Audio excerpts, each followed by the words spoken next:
പോയ സാമ്പത്തിക വർഷത്തിലെ നികുതി പിരിവിൽ മികച്ച നേട്ടം കൈവരിച്ചിരിക്കുകയാണ് പള്ളിവാസൽ പഞ്ചായത്ത്. ജില്ലയിൽ ഏറ്റവുമധികം നികുതി പിരിച്ചതും ഏറ്റവും ആദ്യം നികുതി പിരിവ് പൂർത്തിയാക്കിയതും പള്ളിവാസൽ പഞ്ചായത്താണ്.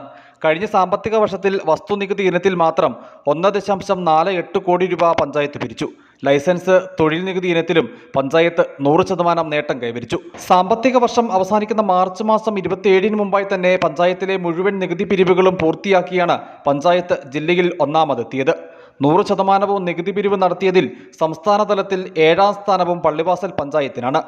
മുൻ വർഷങ്ങളിൽ നിന്ന് വ്യത്യസ്തമായി പേപ്പർ രസീതുകളിൽ എഴുതി നികുതി പണം വാങ്ങുന്നത് ഒഴിവാക്കി മുഴുവൻ ജീവനക്കാരുടെയും സേവനം ഉപയോഗിച്ച് പൂർണ്ണമായി കമ്പ്യൂട്ടറൈസ്ഡ് ബില്ലുകൾ നൽകി ഭൂരിഭാഗം പണവും ഓൺലൈനായി വാങ്ങിയുമാണ് 100% നികുതികളും പിരിച്ചെടുക്കാൻ കഴിഞ്ഞതെന്ന് president VG Pratheesh Kumar, secretary CA Nisar എന്നിവർ പറഞ്ഞു. ജില്ലയിൽ ഏറ്റവുമധികം നികുതി പിരിച്ച പഞ്ചായത്തുകളിൽ 2ാം സ്ഥാനം വെള്ളത്തുവലിനാണ്. News bureau, Adimali.